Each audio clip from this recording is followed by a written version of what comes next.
I've seen the future.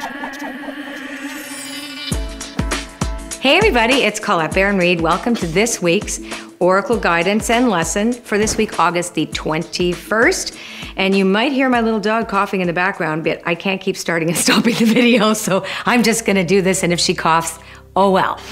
There she goes, and sneezes. There she goes, alrighty then. Okay, so we have 4 excellent cards for this week. I'm gonna tell you a little bit about what they mean for all of us. Remember, we're looking at this as a prescription rather than prediction. And then what I'm gonna invite you to do is go to my website, pick 3 cards for you, and see how your storyline fit the overarching theme of this week. Now, the first card this week is called Breathe. We love Breathe, and that's what we call an anchor card. And when we get an anchor card, it means that the rest of it anchors, is anchoring, or like is coming off. It's like balloons are anchored to one thing. So it's our main concern right now is breathing.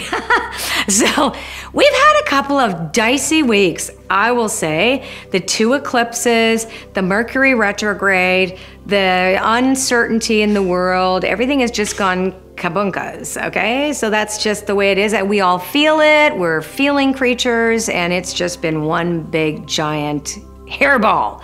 So this week it says relax, a chillax as we walk into this week, because why? Because we will always get a chance to course correct, because round and round is beside it. Now let me explain that, those 2 cards together. Sorry about Coco. So when round and round comes after breathe, it tells us that we're all gonna fall asleep at the wheel once in a while. Remember I talked about this, something called spiritual narcolepsy in my book, Uncharted.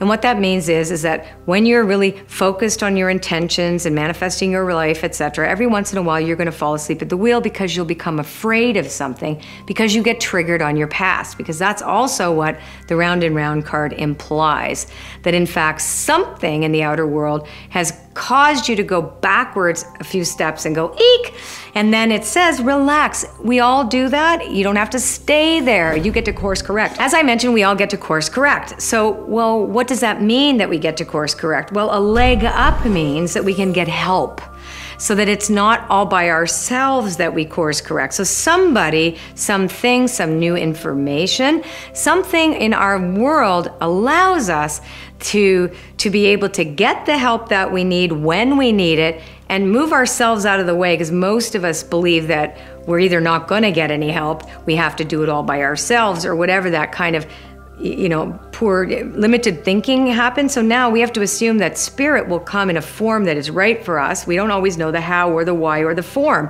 We have to turn that over, because it's not our job to know what it is. It's our job to take a step in that direction. And then the last card is New Life. And this is really a celebratory card, so that's why we know we're not gonna get into too much trouble this week, because on the other end of all of this, we have New Life. And now New Life, if you recognize this picture of New Life, there's a fairy coming out of an egg. So the art on it alone says something unusual, right? Who ever heard of fairies come out of eggs, right? Chickens come out of eggs. So something unusual and new, like really new, is coming. And we don't really know how to work with total newness.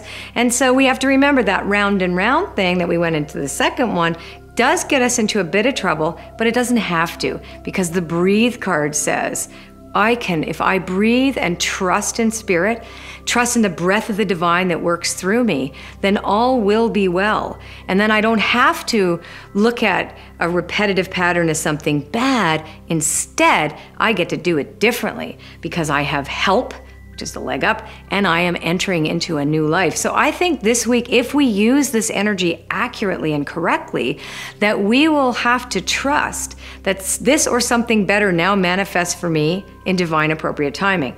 We don't have to rush through things this week. The Breathe card tells us we can slow down and we can trust the outcome. Now, I like to use the Good Tarot as an exclamation mark for these readings. And so I asked the Good Tarot what the affirmation is for all of us this week, and how do we apply that to our daily lives. So we kind of know what the weather report is and how we can work with the energies. And now let's find out what the affirmation is. And I have to go over here to get it. Back in focus.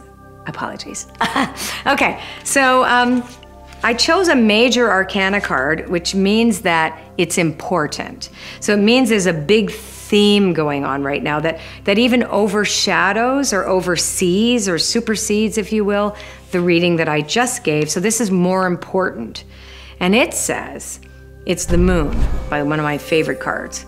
I may not see the workings of spirit in the invisible realms, but I know there is great activity behind the scenes. It's important to trust the mystery and remember that the material realm is an illusion. Current conditions are not necessarily a reflection of the truth of what's really going on in the present. Great opportunities lie in the shadows, awaiting the perfect time for illumination.